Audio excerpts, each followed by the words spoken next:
Oke, ada apa Mbak E? Ini loh Miss, anakku kan kerja di Hong Kong. Heeh. Udah 2 minggu ini kan gak ada kabar. Waktu itu ada kabar katanya kan pulang di agent karena gak cocok sama majikan kayak gitu. Terus sampai saat ini kan gak ada kabar kayak gitu loh. Sebentar, sampean tahu kan setiap kali telepon masuk ke saya secara langsung dan tidak langsung masuk di YouTube sama Facebook. Jadi hati-hati, jangan pernah menyebut nama siapapun termasuk namamu sendiri, karena saya tidak ingin setelah viral kalian minta take. Iya. Oke. Terus? Iya. Terus kata si sponsornya kan waktu itu tak telepon katanya udah kembali ke majikan. Terus orang PT tuh ngasih tahu lagi katanya anakku masih di agent. Terus maksudnya kan saya minta kepastian kayak gitu. Emangnya kalau belum habis kontrak itu kan katanya nggak bisa pindah, nggak bisa cari majikan baru, kata ponaanku ya, kata tetanggaku yang kerja di Hong Kong kayak gitu nyeritanya. Terus apa mungkin aku tuh masih di agent apa gimana, soalnya udah 2 minggu ini nggak ada kabar. Dia nggak mencarimu sama sekali atau bagaimana? Dia nggak mencari sampean sama sekali atau bagaimana? Enggak, cuma kan aku waktu itu pernah tanya sponsornya kayak gitu jawabannya. Terus kemarin kan aku tanya ke PT katanya lagi dicariin majikan baru loh. Katanya saya bilang kayak gini loh. Katanya kalau belum habis kontrak nggak bisa pindah ke majikan baru. Saya bilang kayak gitu. Oke, sebenarnya ada dua hal. Kalau dia kembali lagi pada agennya dan agennya mau membantu, sebenarnya nggak ada masalah. Dia bisa cari majikan baru lagi di Hong Kong. Kan tergantung kenapa dia di interminate. Jadi, tapi dalam waktu 2 minggu saya kan tidak tahu apa yang terjadi. Ini yang pertama. Yang kedua, selama ini anak sampean pernah komunikasi nggak? Pokoknya 2 minggu ini udah nggak komunikasi. Waktu itu komunikasi cuma kan dia pengennya pulang kayak gitu kan, nangis terus karena nggak, yang namanya masih mentalnya mungkin juga belum itu ya, belum kuat. Maksudnya yang namanya kerja ikut orang pasti kan majikan cerewet, majikan ini kan wajar kayak gitu kan. Udah tak kasih tahu, tak kasih kekuatan kayak gitu. Terus jenengan saya ingin pokoknya posisinya sama di mana sekarang? Aku di Lampung. Oh, kamu di Indonesia? Nggih, di Indonesia. Sampean kok tahu nomorku? Bagaimana bisa mencariku? Aku lihat di Facebook sama anakku angkat nyariin di YouTube itu. Oh, oke. Kan mbaknya terus sepupuku kan ngikutin sampean terus, tak kasih tahu, coba kamu ngikutin ini Miss Yuni TKW Hong Kong, coba bisa cari tahu. Nah, nanti kan siapa tahu bisa dibantu cari tahu dia kayak gitu. Oke. Satu hal, jenengan tak kasih nomor KJRI karena hanya KJRI yang bisa membantu. Dalam hal ini adalah KJRI yang punya kuasa penuh atas orang-orang yang hilang. Jadi sampean harus menyertakan informasinya. Contohnya apa informasinya? Jenengan tahu KTP-nya dia nggak? Ada. KTP-nya anakku loh ya. KTP yang di Hong Kong, KTP Hong Kong ada nggak? KTP Hong Kong belum ada. Kalau KTP Indonesia masih ada, fotokopinya itu ada. Waduh. Minta sama sponsore supaya dikasihkan KTP Hong Kong, karena KJRI tidak bisa menemukan kalau nggak ada KTP Hong Kong. Atau paspornya ada nggak? Fotokopi ke paspornya? Nggak ada. Waktu itu kan mau tak suruh moto katanya belum dikasihin, katanya kayak gitu. Pernah tak suruh moto juga. Kan mau terbang dikasih paspor ya kan, bisa difoto terus kirimin teng jenengan. Bener nggak? Enggak, waktu itu kan aku minta juga, mungkin dia lupa juga kayak gitu kan. Tolong fotoin paspormu dulu, kan ada yang ngasih tahu kayak gitu kan. Mbak, kalau anaknya mau terbang dimintain foto paspornya kayak gitu. Iya. Terus gimana nyarinya ini? KJRI kan tidak tahu datanya sampai anaknya sampai. Sing namanya Siti itu banyak, sing namanya Markona itu banyak, yang namanya Yuni itu banyak.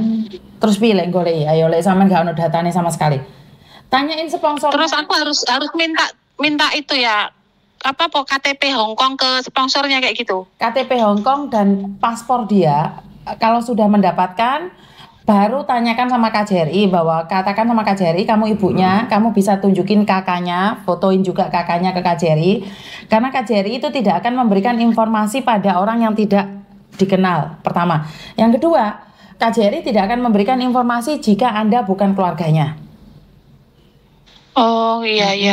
Jadi yang pertama sampean lakukan adalah mencari paspor dia, mencari KTP dia, Terus fotoin KTP-mu sendiri, terus sama kakakmu kirimin ke KJRI, fotoin KJRI. Saya sedang mencari anak saya yang hilang selama 2 minggu di Hong Kong. Saya kasihkan nomor langsungnya KJRI. Nggih. Kira-kira anak ini ada masalah nggak dengan majikan, atau dia nangis terus, atau dia marah-marah, atau seperti apa? Kalau boleh tahu. Cuma nangis terus di kamar. Kalau misalkan dia kan katanya kalau di Hong Kong seminggu sekali dikasih libur kayak gitu kan. Tapi pas libur nggak dikasih libur. Maksudnya libur cuma berapa jam kayak gitu. Terus kalau dia keluar, majikan keluar, pulang suruh bantuin beres-beres, suruh ngapa. Terus kata saudaraku yang di Hong Kong itu, ya kalau namanya libur tuh ya 24 jam Mbak. Kita nggak kerjanya lagi besok pagi lagi kayak gitu. Oke, terus minta keluar juga nggak bisa. Mungkin karena didoktrin seperti itu ya, karena anak baru kan masih diajarin atau apa. Kan hanya waktu libur aja majikan bisa ngajarin. Kadang-kadang kan kitanya terlalu perhitungan juga. Dia diinterminate karena dia tidak ingin bekerja, atau dia diinterminate karena majikannya tidak suka, atau bagaimana? Setahu sampean? Kalau setauku dia katanya nggak itu apa. Pokoknya ya intinya pengen pulang kayak gitu aja. Pengen pulang, terus tahu-tahu katanya dia ngebel waktu nelpon itu katanya udah di agent itu kan, teleponnya disambung-sambungin sama itu, sama sponsornya, terus sama yang orang PT itu. Oh, tapi PT-nya termasuk bagus, agentnya termasuk bagus, langsung disambungkan. Tapi selama 2 minggu ini menghilang kemana dia? Nggak tahu, soalnya ya saya WA sponsornya cuma dibuka aja, nggak ada balesan. Terus kalau PT kemarin ngasih tahu ya kayak gitu, katanya masih dicariin majikan baru. Terus saya tanya kayak gitu, udah nggak ada balesan lagi. Saya tanya, lu katanya kalau belum potongan selesai nggak bisa ganti majikan, udah nggak ada balesan lagi. Bisa ganti majikan. Kalau agennya membantu bisa, iya. Nggak ada masalah. Yang penting agennya membantu, majikannya juga membantu menulis surat bagus, bisa. Jadi setiap kasus itu beda-beda. Jadi jangan berpatok pada satu kasus.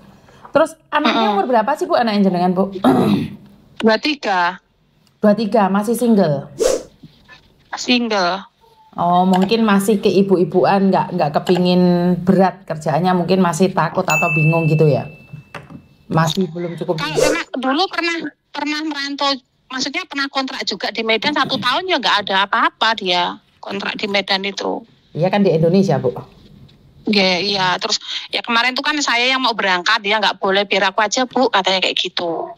Oh, soalnya kan mungkin umur 23, tapi nggak juga sih, ada yang umur 21, 20 pun sudah oke sih. Sebenarnya tergantung dari orangnya.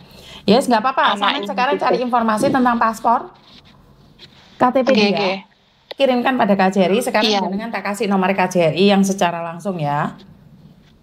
Ada yang lain lagi? Sampun gini ku mengkelek nganu pripun nggih, kula mengkelek misalkan pun install KTP niku kula hubungi jenengan malih napa pripun? Enggak apa-apa, jenengan hubungi saya lagi enggak apa-apa. Entar saya catat nomor jenengan. Orang Lampung nggih? Nggih. Oke, siap. Siap. Oke, suwun Bu. Oke, monggo. Oke, sekarang banyak sekali orang hilang. Saya nggak tahu harus ngomong gimana ya. Namanya orang banyak sekali kejadian yang di luar kendali lah. Sebentar ya Mbak ya, saya simpan nomornya dulu. Lampung, anak hilang. Jadi buat teman-teman di luar sana, ini malah sebenarnya saya membingungkan. Sebentar ya, ada telepon masuk. Halo? Halo? 我哋係匯豐銀行打嚟㗎，我哋匯豐今期批入要求放寬咗，有翻個預先批入10萬到50萬嘅現金係俾你用嚟清數同周轉㗎。有冇諗住處理翻你手頭上啲貴息嘅卡數同貸款㗎？ ngomong apa kuwi ora paham aku. Piye? Mosi? 你依家有冇供緊其他銀行貴？ Jadi